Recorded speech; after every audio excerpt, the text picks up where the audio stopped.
오늘 우리에게 주시는 하나님의 말씀은 사도행전 2장 1절에서 13절의 말씀입니다. 사도행전 2장 1절에서 13절 신약 188쪽입니다. 제가 봉독하겠습니다. 오순절 날이 이미 이름에 그들이 다 같이 한 곳에 모였더니 호련히 하늘로부터 급하고 강한 바람 같은 소리가 있어 그들이 앉은 온 집에 가득하며 마치 불의 혀처럼 갈라지는 것들이 그들에게 보여 각 사람 위에 하나씩 임하여 있더니 그들이 다 성령의 충만함을 받고 성령이 말하게 하심을 따라 다른 언어들로 말하기를 시작하니라. 그때 경건한 유대인들이 천하 각국으로부터 와서 예루살렘에 머물러 있더니 이 소리가 나매 큰 무리가 모여 각각 자기의 방언으로 제자들이 말하는 것을 듣고 소동하여 다 놀라 신기하게 여겨 이르되 보라, 이 말하는 사람들이 다 갈릴리 사람이 아니냐? 우리가 우리 각 사람이 난 곳 방언으로 듣게 되는 것이 어찌 됨이냐? 우리는 바데인과 메데인과 엘람인과 또 메소보다미아, 유대와 갑바도기아, 본도와 아시아, 부르기아와 밤빌리아, 애국과 및 구레네에 가까운 리비아 여러 지방에 사는 사람들과 로마로부터 온 나그네 곧 유대인과 유대교에 들어온 사람들과 그레네인과 아라비아인들이라.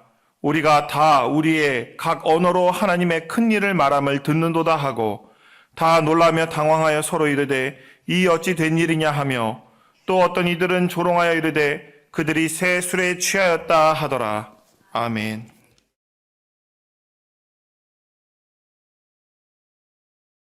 아멘. 주 없이 살 수 없네 죄인의 구주여. 사랑하는 여러분, 우리가 하나님의 은혜 없이 살 수 없는 것을 알기에 오늘 이 자리에 와 있는 줄 믿습니다. 우리가 연약할 때, 세상에서 위로받지 못할 때 하나님이 나의 하나님이 되시고 나의 모든 기도와 간구를 들어주신 줄 믿습니다. 이 아침에 예배하는 여러분에게 주의 음성이 들려지고 하나님의 붙드심의 은혜가 여러분에게 충만하게 임하기를 간절히 축복합니다. 지난주에 우리는 예수님께서 승천하시면서 사도들에게 명령하신 말씀을 보았습니다. 흩어지지 말고 예루살렘에 모여서 기도하라. 사도들은 예수님의 말씀을 따라서 성령 하나님께서 오시기를 기다리며 기도했습니다. 기다림의 기도였고 또 순종함의 기도였습니다. 그리고 마침내 예수님께서 승천하신 지 열흘이 되었을 때, 마침 오순절이 되었을 때에 성령께서 그들에게 내려오셨습니다. 초대교회에 임한 성령 강림에 대해서는 우리가 잘 아는 사도행전 2장의 초반에 기록되어 있습니다. 자, 우리 2장 2절로 3절의 말씀을 함께 읽겠습니다. 시작. 호련히 하늘로부터 급하고 강한 바람 같은 소리가 있어 그들이 앉은 온 집에 가득하며 마치 불의 혀처럼 갈라지는 것들이 그들에게 보여 각 사람 위에 하나씩 임하여 있더니. 아멘. 여러분, 우리가 이 말씀을 읽으면서 먼저 기억해야 될 것은 이 놀라운 이 오순절 강림의 사건은 우리 사람이 의도적으로 만들어낸 사건이 아니라는 사실입니다. 인간의 어떤 능력이라든지 어떤 주술적인 어떤 능력을 가지고서 만들어낸 사건이 아닙니다. 이것은 오로지 하나님께서 위로부터 성령께서 우리 인간에게 내려오신, 그걸 특별하게 보여준 놀라운 사건이었던 것이죠. 3절 말씀을 다시 한번 볼까요? 마치 불의 혀처럼 갈라지는 것들이 그들에게 보여 각 사람 위에 하나씩 임하여 있더니. 여러분, 이것은 성령 자체를 나타내는 것이 아닙니다. 성령은 영이시기 때문에 우리가 볼 수 없습니다. 다만 여기에 기록된 것은 성령께서 임하셨을 때 나타났던, 성도들에게 나타났던 현상을 여기에 이렇게 표현하고 기록한 것입니다. 성령 하나님은 성도들이, 그리고 사도들이 성령 하나님께서 그들에게 임한 것을 확실하게 볼 수 있도록, 분명히 알 수 있도록 특별한 체험으로 그들에게 임하여 보여주셨던 것입니다. 성령 강림의 사건은 성령 하나님께서 새로운 시대, 바로 성령의 시대를 열기 위해 계획한 특별한 사건이었습니다. 예수님께서 승천하시면서 말씀하신 대로 성령께서 오실 것을 알리는 아주 특별한 이벤트였다 하는 것이죠. 여러분, 이러한 성령의 시대가 열리는 것, 이 성령 강림을 통해서 이게 이루어지게 됐는데요. 이것을 통해서 하나님께서 우리 모든 자에게 임하신 것을 확실히 알 수 있도록 그렇게 보여주신 것입니다. 그래서 이 사건은, 오순절 성령 강림의 사건은 다시 반복될 수 없는 특별한 사건입니다. 저도 젊었을 때에 어떻게 하면 이 오순절 성령 강림처럼 부를 받을 수 있겠나. 여러분 기도 많이 하셨죠? 저도 그렇게 기도했습니다. 어떻게 해야 내가 얼마나 기도해야 내가 이 불을 받겠나. 이 내가 머리에 좀 불 좀 붙었으면 좋겠다. 여러분 그런 기도 안 해보셨어요? 웬만큼 열심히 신앙생활 하신 분들은 다 그런 소망 가운데 신앙생활 해본 줄 압니다. 그런데 여러분 오늘 여기에 보여준 이 사건은요, 하나님께서 이걸 또 이렇게 하시겠다 그런 뜻이 아니에요. 특별한 은혜 가운데서 하나님께서 이벤트를 만들어서 우리에게 보여준 사건입니다. 자, 여러분 성령 하나님께서는 과거에는 그러면 일하지 않았느냐? 구약시대에는 일하지 않으셨느냐? 그럴 리가요. 성령 하나님은 과거에도 다 일하셨습니다. 성령 하나님은 창세 전부터 성부, 성자, 성령 하나님, 삼위일체 하나님께서 함께 일하셨습니다. 창조의 역사 가운데 함께 일하셨습니다. 그리고 이스라엘 백성 가운데 모세라든지 또 사사들이라든지 다윗이라든지 또 선지자들과 같은 특별한 사람들에게 하나님의 영이 임하여서 하나님의 일을 하게 해 주셨습니다. 우리 한번 찾아볼까요? 민수기 11장 17절 말씀 화면 보고 우리 함께 읽겠습니다. 시작. 내가 강림하며 거기서 너와 말하고 내게 임한 영을 그들에게도 임하게 하리니 그들이 너와 함께 백성의 짐을 담당하고 너 혼자 담당하지 아니하리라. 아멘. 하나님께서요 모세에게 말씀하신 그 말씀입니다. 이게 뭐라고 얘기하냐면 내가 강림하여 거기서 너와 말하고 내게 임한 영을 그들에게도 주리라. 그러니까 하나님의 성령이 모세에게 임하였다.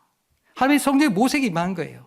하나님의 일을 하게 하시려고 모세에게 임한 것입니다. 뿐만 아니라 오늘 조금 전에 읽은 말씀에는 그 하나님의 성령이 모세에게 임할 뿐만 아니라 백성의 지도자들에게도 성령이 임하여서 백성의 짐을 감당하게 하고 하나님의 일을 하게 하겠다. 그 말씀을 하신 거예요.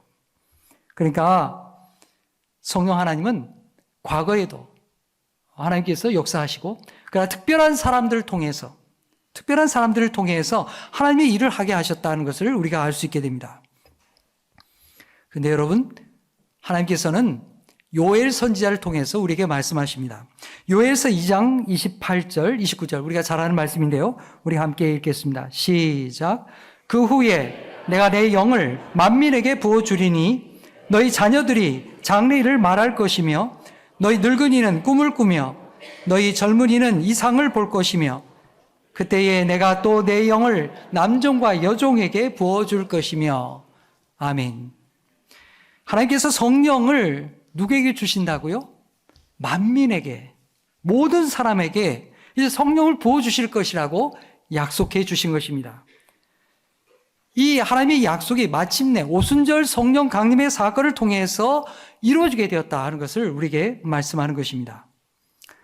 여러분, 우리가 한 가지 기억할 것은요, 성령님께서 우리에게 오시는 이 사건은 모든 자에게 꼭 오순절 성령 강림처럼 임해야 된다 이런 게 아니에요. 하나님께서는 이 땅에 우리 모든 사람에게 임하실 때에 각자에게 필요한 대로 성령께서 임하신다 하는 것입니다. 각 사람에게 가장 적절한 방법으로 성령께서 우리에게 찾아오신다는 걸 우리는 기억해야만 합니다.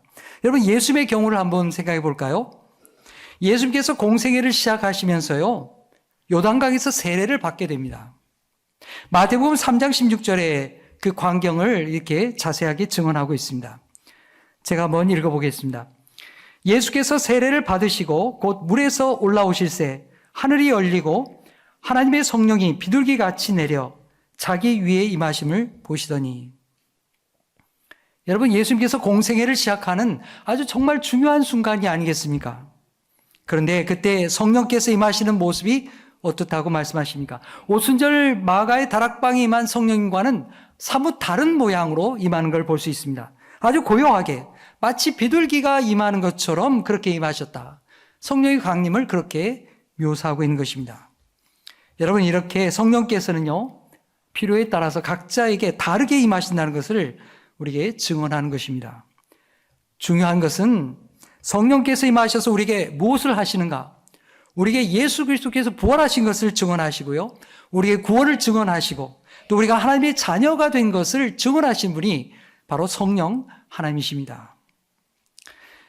여러분, 우리는 우선 이 오순절에 일어난 성령의 사건이 과연 무엇이었는가 하는 것을 아주 핵심적으로 우리가 살펴볼 필요가 있습니다. 많은 사람들이 이날 일어난 방언의 역사에 주목하게 됩니다. 특별히 오순절 교회, 순복음교회 사람들 가운데는요, 이 사도행전 2장에 나타난 방언을 보면서 우리가 성령 받은 증거가 바로 방언이다. 뒤집어 말하면 아직 방언할 줄 모르냐? 너는 아직 성령 못 받은 거야. 방언을 적어도 할 줄 알아야 성령 받은 거라고 할 수 있어. 이렇게 이해하게 되었습니다. 근데 말이죠, 그것은 잘못된 이해였습니다. 이 사도행전 2장의 말씀을 잘못 이해하게 된 것입니다. 이 오순절 교회에서 말하는 이 방언의 은사, 이것에 대한 말씀은요, 고린도전서에 가면 자세하게 기록되어 있습니다. 고린도전서에 보면 고린도 교회는요, 성령의 은사들이 다양하게 나타나게 되었습니다. 방언의 은사, 병고침의 은사, 예언하는 은사, 예언 통역하는 은사, 여러 가지 다양한 은사들이 나타나게 되었어요. 그런데 이 은사들을 잘못 이해함으로 말미암아서 교회에 아주 큰 혼란이 일어나게 되었습니다. 고린도 교회에 나타난 방언은 다른 사람이 알아들을 수 없는 방언이었습니다. 소통할 수 없는, 다른 사람과 대화할 수 없는 그런 방언이었어요. 한마디로 말하면 하나님과 소통하는 기도의 방언이었습니다. 기도하는 당사자에게는 더없이 귀한 은사죠. 하나님이 나에게 이렇게 귀한 신령한 은사를 주셨구나. 여러분, 이 방언의 은사를 받은 사람에게는요, 큰 기쁨이 있습니다. 자기도 그 말을 다 알아듣지 못하고 있지만, 그러나 하나님께서 나에게 주신 특별한 은사가 있구나 하는 것을 체험적으로 알게 되고 하나님을 더욱 간구하는 그런 은혜가 주어지게 됩니다. 너무나 좋은 은혜죠. 이 기도하는 방언은 대단히 개인적인 방언입니다. 우리 오늘에도 그런 방언의 은사를 받은 분들이 있습니다. 네, 말이죠. 이 기도하는 방언은 개인적인 것이기 때문에 이걸 교회 안에서 서로 자랑하고 특별히 예배 시에 이렇게 떠들게 되면 교회가 어떻게 되겠습니까? 알아듣지 못하는 방언으로서 서로 혼란이 일어나고 교회가 엉망이 되겠죠. 고린도 교회가 그런 일이 벌어졌습니다. 고린도 교회 성도들 가운데 방언과 예언과 여러 가지 은사들이 나타나는데 이걸 막 서로 자랑하는 거예요. 공예배 시간에도 막 떠들고 그러니까 이 예배도 집중할 수도 없고 여러 가지 문제가 많이 벌어졌습니다. 그래서 사도 바울은 이 다른 사람이 알아들 수 없는 이 신비한 방언은 성도들이 함께 모인 자리에서는 해서는 안 된다.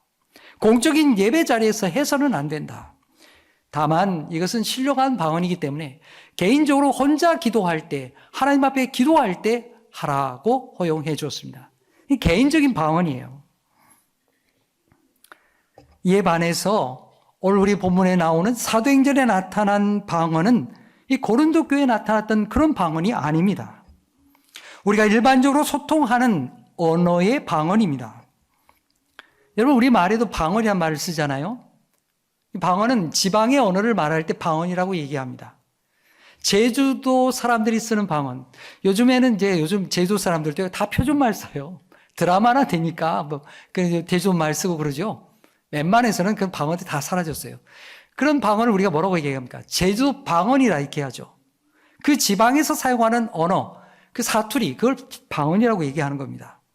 자, 사도행전 2장 4절 말씀 함께 읽겠습니다. 시작. 그들이 다 성령의 충만함을 받고 성령이 말하게 하심을 따라 다른 언어들로 말하기를 시작하니라. 아멘. 성령께서 말하게 하심을 따라서 어떤 말을 하게 되었다고요? 다른 언어를 말하게 되었어요. 다시 말하면 다른 나라 말을 하게 되었다 그 말이에요. 사도들은 모두 갈리지 출신이에요. 당시에는 저 시골에 아람어밖에 할 줄 모르는 그런 사람들이었습니다. 그런데 아람어가 아니라 다른 나라 말을 구사하게 된 겁니다. 놀라운 성령의 은사죠. 당시의 상황이 어떠했는지 오늘 2장 5절에 오순절이 되었을 때 예루살렘의 상황이 어떠했는지를 묘사하는 말이 있습니다. 이렇게 되어 있어요. 그때 경건한 유대인들이 천하 각국으로부터 와서 예루살렘에 머물러 있더니 주전 586년에 유다 왕국은 이스라엘 나라는요, 바벨론에 의해서 멸망하고 말았습니다. 나라가 없어져 버렸어요. 수많은 사람들이 포로로 잡혀가게 되었습니다. 바빌론으로 포로로 잡혀갔어요. 그리고 세계 곳곳에 흩어져 살게 되었습니다. 이제 세월이 수백 년이 흘렀어요. 자손이 자손을 낳고 그 자손들이 그 땅에 정착하면서 현지어를 읽으면서 모국어로 삼아서 살아가게 되었습니다. 이 사람들을 가리켜서 우리는 디아스포라 유대인이라고 부릅니다. 그들 가운데 하나님을 의지하고 경건하게 하나님을 믿던 이 사람들이 각지에서부터 예루살렘으로 모여들게 된 것입니다. 왜요? 유대의 오순절이라고 하는 절기를 지키기 위해서 순례객으로 이렇게 오게 된 거예요. 예루살렘에 오게 된 거예요. 그래도 이 사람들은 하나님을 믿는 사람들이에요. 자, 이런 상황 가운데 다락방에서 기도하던 이 사도들이 성령의 강림을 받고요, 거리로 뛰쳐나와서 성령의 말하게 하심을 따라서 복음을 증거하기 시작했어요. 많은 사람들이 사도의 말을 듣고 크게 놀라게 되었습니다. 자, 6절에서 8절 말씀 우리가 함께 읽어봅시다. 시작. 이 소리가 나매 큰 무리가 모여 각각 자기의 방언으로 제자들이 말하는 것을 듣고 소동하여 다 놀라 신기하게 여겨 이르되, 보라, 이 말하는 사람들이 다 갈릴리 사람이 아니냐. 우리가 각 사람 난곳 방언으로 듣게 된 것이 어찌 됨이냐. 사람들이 왜 놀라게 되었습니까? 이 사도들의 행색을 보니까 저 시골 출신이에요. 갈릴리 출신이에요. 이 사람들이 틀림없이 시골의 갈릴리에서 온 것 같은데 아람어가 아니라 각 나라에 태어난 곳의 방언으로 이야기를 하니까, 각 나라 사람들의 말을 유창하게 하게 되니까 놀라 자빠질 일이죠. 너무나 신기했습니다. 오순절에 예루살렘에 모이던 사람들이 얼마나 다양한 곳에서 모이게 되었는지에 대해서는 9절에서 11절 말씀에 쭉 이렇게 기록이 나옵니다. 거기에는 나라가 몇 개나 되는가 이게 헤아려 보니까요, 대략 한 15개의 지역에서 온 사람들이 모여 있습니다. 성령을 받은 사도들이 각 나라의 방언으로 말하게 되었는데요, 어떤 말은 바데인의 말이었고, 어떤 말은 메데인의 말이었고, 어떤 말은 갑바도기아, 어떤 사람은 리비아, 이런저런 언어들이 종류가 15가지나 되더라 하는 것입니다. 이것을 사도들이 언어를 배워서 말한 게 결코 아닙니다. 그들이 무슨 언어를 배운 시간이 없었어요. 성령께서 이렇게 놀라운 기적의 사건입니다. 성령 하나님께서 왜 이런 기적을 일으켜 주셨을까요? 이 언어의 기적을 왜 일으켰을까요? 그것은 오늘 11절 말씀 마지막에 있는 말씀에 분명히 기록되어 있습니다. 하나님이 행하신 큰 일을 알게 하고 그들로 하여금 믿게 하기 위해서 이런 일을 일으켰다 하는 것입니다. 여러분, 하나님께서 행하신 큰 일이 무엇입니까? 그것은 바로 예수 그리스도가 사망 권세를 이기고 부활하셨다 하는 것입니다. 유대인들이 십자가에 못 박아 죽인 그 예수가 하나님의 아들이시오, 바로 우리의 구세주가 되신다고 하는 것을 우리에게 증언하는 사건입니다. 누구든지 예수를 믿으면 멸망치 않고 하나님의 자녀가 된다고 하는 것을 분명하게 선포하는 그 사건이 바로 이 큰 일을 증거하는 사건입니다. 여러분, 성령 강림의 이 오순절 사건은 목적이 분명합니다.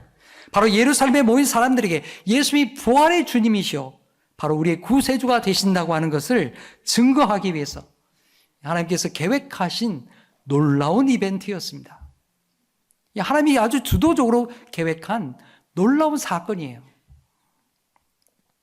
여러분, 이 오순절에 일어난 성령 강림의 사건이 우리에게 의미하는 바가 무엇이겠습니까?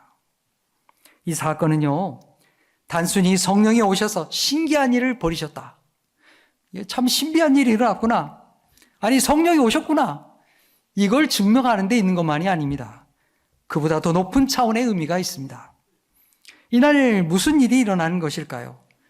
그건 바로 예수님께서 승천하시기 전에 말씀하신 사도행전 1장 8절의 말씀이 실제로 시작되었다는 것을 우리에게 증언해 주는 말씀입니다. 여러분, 사도행전 1장 8절 말씀 우리가 함께 읽어볼까요? 시작. 오직 성령이 너에게 임하시면 너희가 권능을 받고 예루살렘과 온 유대와 사마리아와 땅끝까지 이르러 내 증인이 되리라 하시니라. 아멘. 예수님께서 말씀하신 이 사건은요, 세 가지의 말들이 여기에 담겨 있습니다. 이 예수의 말씀이 그대로 오순절 강림 사건에 임하게 된 것을 우리에게 증언하고 있는 거예요. 자, 보세요. 첫 번째요. 성령이 너에게 임하시면, 오순절 성령 강림으로 인해서 성령이 사도들과 성도들에게 임하게 되었죠. 자, 두 번째, 너희가 권능을 받고, 자, 제자들은요, 각기 다른 나라 말을 하게 되는 성령의 능력을 받게 되었습니다. 이 자기 능력이 아니에요. 자신들이 한 번도 배운 적이 없는 말이에요. 근데 성령께서 놀라운 능력을 보이셔서 자신들도 모르게 남의 나라 말을 하게 된 거예요. 신비한 역사죠. 하나님께서 이루어 주신 기적의 역사입니다. 성령의 능력을 보여주셨어요. 이게 두 번째입니다. 세 번째는 땅끝까지 이르러, 예루살렘과 온 유대와 사마리아와 땅끝까지 이르러 내 증인이 되리라 하신 말씀입니다. 사도들은 각지에서, 세계 각지에서 땅끝에서부터 모여진 이 사람들에게 하나님의 큰 일을 증거하게 되는 놀라운 사건이 벌어지게 된 겁니다. 예수님께서 말씀하신 사도행전 1장 8절의 말씀이 그대로 이루어지는 것을 여기에 증언하고 있는 것입니다. 자신들이 아직 땅끝에 가지도 않았어요. 그런데 이미 하나님께서 보내주신, 예루살렘에 집합해 주신 이 땅끝의 사람들에게 이 성령의 말씀이 복음을 역사적으로 증언할 수 있도록, 땅끝의 사람에게 전파할 수 있도록 하나님께서 역사하신 사건이 오순절 성령 강림의 사건의 핵심입니다. 자, 지도를 한번 볼까요? 본문에 나오는 지역을 제가 한번 이렇게 표시를 해 보았습니다. 15개 지역이 있는데요. 자, 동쪽에는 뭐가 보이나요? 동쪽에는 메대, 또 바데, 또 엘람, 또 저 위쪽에는 메소포타미아, 이런 지역이 보이죠. 동쪽에 그런 지역들이 있었습니다. 거기에서부터 사람들이 오게 된 거죠. 자, 서쪽에는 그럼 뭐가 있나요? 서쪽에는 지중해 가운데 그레데 섬이 보입니다. 오늘날로 하면 크레타 섬입니다. 자, 그리고 더 저쪽으로 가게 되면 이탈리아가 보이죠. 이탈리아 로마에서부터 온 사람들도 있었습니다. 자, 그리고 북쪽으로 가면 어떻습니까? 우리가 이 올 봄에 이제 사도행전 선기순례를 가게 되는데요. 우리가 가게 될 바로 튀르키예 땅이 바로 북쪽에 있습니다.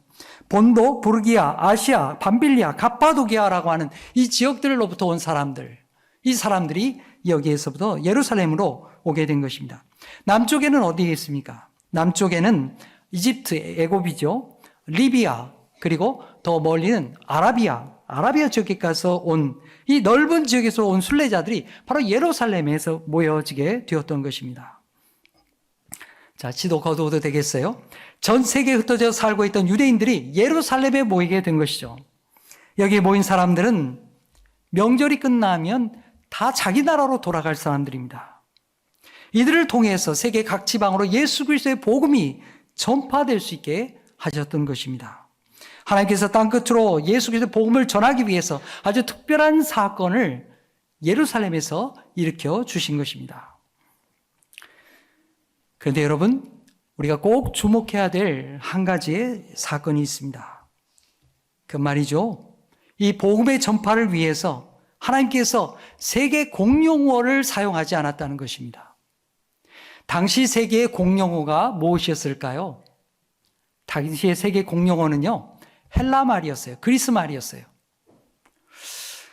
여러분, 오늘날 우리 시대의 세계 공용어 그러면 뭐가 있을까요? 아무래도 영어겠죠. 영어를 할 줄 알면 세계 가서 뭐 밥 안 굶고 산다, 그런 얘기 하잖아요. 이때 당시의 세계 공용어는 헬라 말이었어요. 헬라 말. 헬라 말 하면 대충 어디 가든지 알아들을 수 있다, 그런 말이죠. 근데 여러분, 사도행전의 성령 강림의 사건은요, 사도들을 통해서 말하게 하신 건요, 하나님께서 헬라어를 말하지 않았어요. 헬라어로 이렇게 세계 공용어였던 헬라어로 말했으면 훨씬 쉬웠을 거 아니에요? 뭐 이렇게 쉽지 않았겠어요?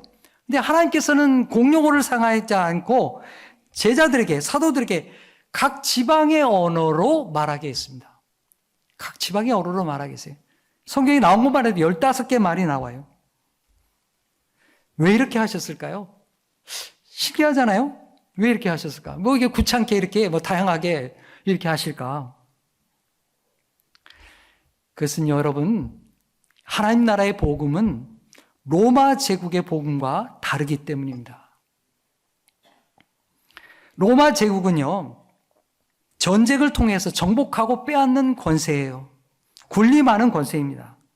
황제를 신이라고 하고 황제가 주는 평화가 복음이다 이렇게 가르쳤어요. 그런데 여러분 실제는 어떻습니까? 로마 황제가 지배하는 게 평화든가요? 전쟁이죠. 빼앗고 약탈하고 빼앗아가고 각 민족의 언어와 문화를 빼앗고 약자들을 포로로 잡아가고 노예로 부리고 군림하는 그게 로마의 평화입니다. 로마의 권세죠. 하지만 하나님께서 주시는 하나님 나라의 복음은, 예수 그리스도의 복음은 그렇지 않다는 거예요. 하나님은 우리를 위해서 내려오시는 분이십니다. 하나님은 예수 그리스도를 통해서 우리에게 내려오시는 분이에요. 자신을 십자가에서 희생하시는 분이 예수 그리스도이십니다. 연약한 자를 일으켜 주시는 것이 예수의 복음의 은혜입니다. 여러분들 외국에 나갔는데 말이죠. 말이 안 통해요. 이탈리아 갔는데 상점 갔는데 알아듣는 사람이 없어요. 손짓 발짓 해가지고 막 의사소통 하는데 갑자기 어떤 사람이 딱 나타나가지고요. 이 한국말을 막 하는 거예요. 얼마나 신기하고 얼마나 좋아요? 여러분, 남의 나라 사람이 우리나라 말을 하면서 나에게 의사소통을 하게 되면 이게 한국에 있을 때하고는 차원이 달라요.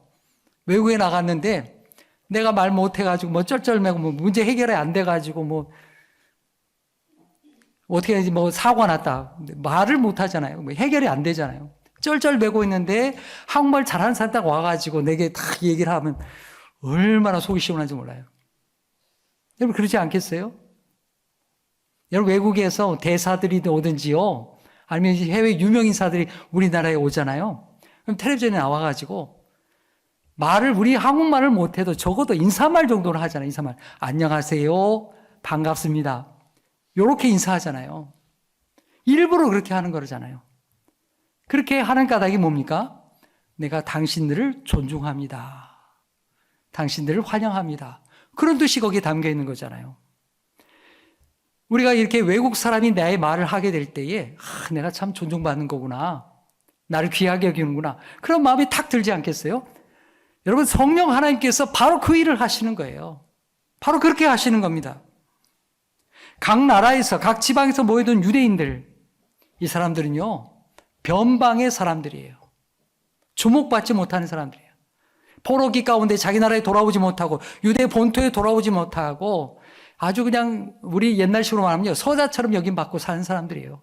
별로 인정받지 못하고 사는 사람들이에요. 이 하나님 믿고 이렇게 예루살렘에 이렇게 순례로 왔지만 사람들이 별로 좋아하지도 않아요. 그런데 자신들이 얼마나 이 바벨론이라든가 이 흩어져서 살면서 그 사회에 적응하면서 사느라고 얼마나 애를 썼겠어요. 예루살렘 사람들의 입장에서 보면 이 흩어진 이방인들은, 이 디아스포라 유대인들은 다 주변인이에요. 변방의 사람들입니다. 그런데 하나님께서 그들을 품으면서 그들의 말로 하시는 거예요. 그들 곁으로 다가가시는 거예요. 성령님은 예루살렘에 모여든 사람들, 각지에서 온 이 사람들에게 로마 제국의 언어가 아니라 각 지방의 언어로 말하게 한 거예요. 자신들의 모국어로 얘기하게 한 거예요. 여러분, 우리가 아무리 외국어를 유창하게 잘해도요, 자기 모국어하고는 달라요. 제일 언어가 되는 모국어가 최고죠. 그 뉘앙스가 다른 거예요.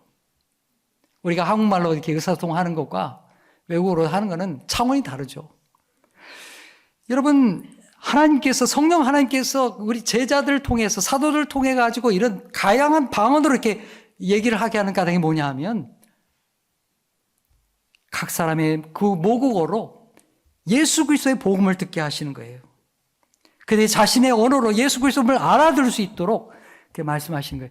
자기 나라 말로 이게 예수 그리스도의 복음을 듣게 되니까 이 사람들 기분이 어떻겠어요? 참 신기하죠. 놀랍죠. 이 주변을 보니까 각 나라 말들이 나오는데 각자 이야기를 듣고 알아듣기 시작하는 거예요.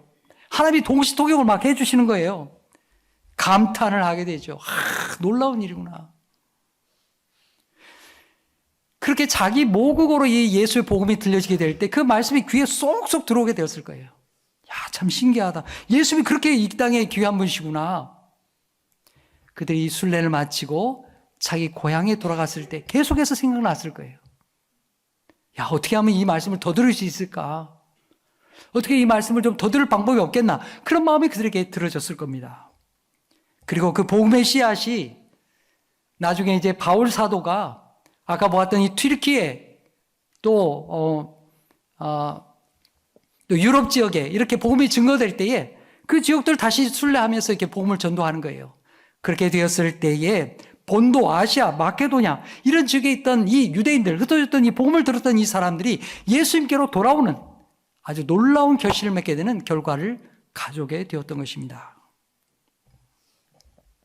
성도 여러분, 우리는 오순절 성령 강림에 나타난 이 방언의 역사를 통해서 예수님의 복음이 땅끝까지 사람들에게 어떻게 전해져야 되는지를 우리에게 말씀해 주고 있습니다. 예수님께서 땅끝까지 이르러 내 증인하고 되라고 하시는 그 말씀은 그들을 정복하고 지배하라 이런 말씀이 결코 아닙니다. 예수님의 복음, 하나님 나라의 복음은 땅끝에 있는 사람들에게 가서 그들의 언어로 그들을 섬겨라. 변방에 있는 사람들, 연약한 사람들, 그들을 일으켜주고 하나님께서 당신을 사랑하신다고 그렇게 복음을 증거해 주어라. 그런 말씀이에요. 그것이 바로 하나님의 선교입니다. 여러분, 이 복음의 역사가요, 선교의 역사 속에 계속해서 이렇게 이어지는 거예요. 여러분, 오늘 우리가 성경책 가지고 있는데요. 우리 한글 성경이 어떻게 만들어지기 시작했을까요? 이 방언의 역사가 어떻게 우리에게 성경책으로 우리에게 다가오게 되었을까요? 스코틀랜드의 연합장로교회 소속이었던 존 로스 선교사와 맥킨타이어 목사님이 중국에 선교를 왔어요. 선교를 이렇게 중국에서 하다가 중국과 이 한국의 이 국경지대에 와 보니까 이 인종이 다른 사람이 왔다 갔다 하거든요. 이 한국 사람들을 보게 된 거예요. 고려문이라고 하는 곳에 국경지대죠. 이 한국 상인들이 드나드는 걸 보았습니다. 한국 사람들이 중국과 다르다는 걸 알고 또 이 사람들을 사귀기 시작합니다. 그리고 그 말들을 배우기 시작했어요. 그때가 바로 1874년입니다. 존 로스 목사님은 당시 의주 상인이었던 이응찬, 이 사람이 뭘 장사했을까요? 홍삼 팔았습니다. 홍삼. 인삼 장사했어요. 이응찬과 서상윤을 불러가지고 이 한글을 배우기 시작합니다. 공짜로 배운 게 아니고요. 이게 값을 치르면서 배우기 시작했어요. 그리고 성경 말씀을 이렇게 번역하기 시작합니다. 1878년 봄에 요한복음과 마가복음을 초벌 번역을 하게 됩니다. 하지만 성경 번역이 그렇게 쉽지 않았어요. 이게 여러 번 계속해서 고치게 됩니다. 누가복음은요, 8번, 9번을 거쳐서 마침내 1882년에 누가복음 인쇄본이 처음 만들어지게 되었습니다. 한글 성경이 처음 완전히 번역된 것은 10여 년이 지난 1886년에 가서야 이루어지게 되었습니다. 오늘날 우리가 가지고 있는 성경책, 성령께서 우리에게 말씀을 가르치시려고, 우리 말로 알아듣게 하시려고 그렇게 번역해서 주신 것이 이렇게 많은 과정을 거쳤습니다. 그런데 그것만이 아닙니다. 오늘날에도 이 사역이 계속해서 일어나게 됩니다.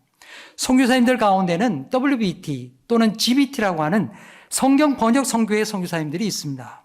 이분들은 여전히 오늘날에도 소수민족들에게 가서 그들과 함께 오랜 세월을 함께 살면서 그들의 언어와 문화를 익히게 됩니다. 그리고 그들의 말로 성경을 번역합니다. 10년, 20년 오랜 세월, 또 선교사님이 이 선교사님이 또 사역을 마치게 되면 다음번 선교사님이 또 바톤을 이어받아서 20년, 30년 그렇게 계속해서 성경을 그들의 말로 번역해 가는 것입니다. 여러분, 성경 봉헌식이라고 들어보셨어요? 이 건물 봉헌식이 아니고요. 성경 봉헌식이 있어요. 성경을 번역해서 하나님 앞에 바치는 것이죠.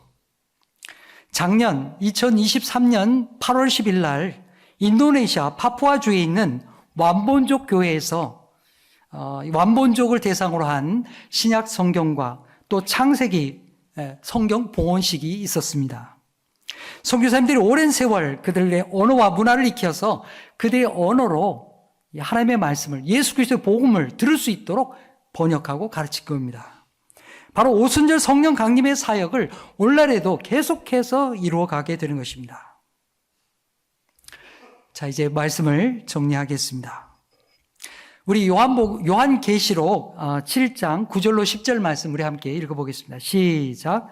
이 일 후에 내가 보니 각 나라와 족속과 백성과 방언에서 아무도 능히 셀 수 없는 큰 무리가 나와 흰옷을 입고 손에 종려가지를 들고 보좌 앞에 어린 양 앞에 서서 큰 소리로 외쳐 이르되 구원하심이 보좌에 앉으신 우리 하나님과 어린 양에게 있도다 하니. 아멘. 하나님께서 요한 사도를 통해서 마지막에 이루어질 이 하나님 나라의 비전을, 놀라운 비전을 여기 보여주신 거예요. 하나님께서 이루어지는 마지막에 하나님 나라의 완성의 이 놀라운 비전을 요한 사도를 통해서 환상 중에 보여주신 겁니다. 거기에 어떻게 말씀하십니까? 모든 나라, 모든 족속, 모든 백성이 어린 양 예수 그리스도 앞에 나와서 찬양을 하는 거예요. 각자 자기 나라의 말로, 헬라 말로 하는 게 아니에요. 영어로 하는 게 아니에요. 각자 자신들의 방언으로 하나님 앞에서 우렁차게 찬양을 하는 거예요. 장대하게. 뭐라고 찬양합니까? 구원하심이 보좌에 앉으신 어린 양 예수 그리스도와 우리 하나님 앞에 있도다. 여러분 한번 상상을 한번 해보세요. 모든 민족이, 각 나라 사람들이 함께 모여서 어우러져 가지고 찬양을 하는데 자신들의 언어로, 자신들의 말로 하나님을 힘껏 찬양하는 거예요. 얼마나 아름다운 모습입니까? 얼마나 기가 막힌 영광입니까? 이것이 하나님께서 이루시고자 하는 하나님 나라의 완성된 모습입니다. 여러분, 하나님께서는요, 모든 나라가 다 통일해가지고 이렇게 한 가지 말밖에 하지 말아라. 이게 아니에요. 하나님은 모든 다양한 언어, 다양한 문화, 우리 한국의 문화를 통해서, 이 한국의 말을 통해서, 우리의 것을 통해서 하나님을 찬양하고 영광 돌리도록 우리를 부르신 것입니다. 여러분, 우리는 모든 민족, 모든 백성이 주님께 돌아오게 하는 이 사명을 받은 사람들입니다. 그동안 우리는 성령의 능력을 받아서 내가 잘 되고 내가 수혜자가 되는 것에 목적을 두고 살아왔어요. 그런데 사도행전의 말씀을 읽어보니까 내가 수혜자가 아니에요.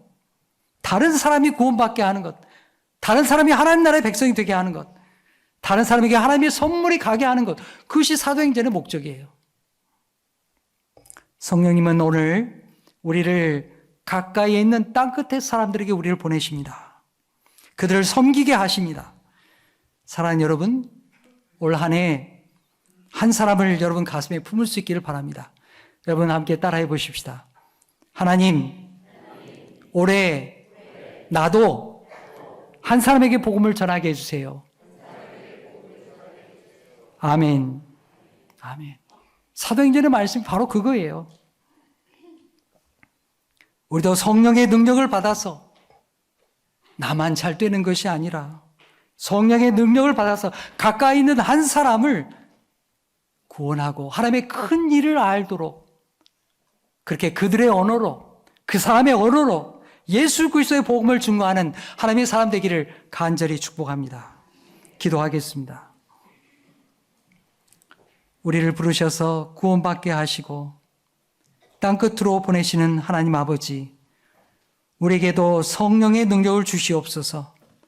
우리가 보냄받은 가정과 일터에서 그리고 땅끝에 있는 한 사람에게 복음의 방언을 말하게 하여 주시옵소서. 성령의 능력으로 하나님의 큰 일을 증거하며 예수님의 주인 되심을 드러내는 그리스도의 사람들이 되게 하여 주옵소서. 예수님께서 세상에 내려오셨듯이, 성령님께서 내려오셨듯이 우리도 다른 나라의 말로, 다른 사람의 언어로 말할 수 있는 그런 성령의 사람들 다 되게 하여 주옵소서. 예수님의 이름으로 기도하옵나이다. 아멘.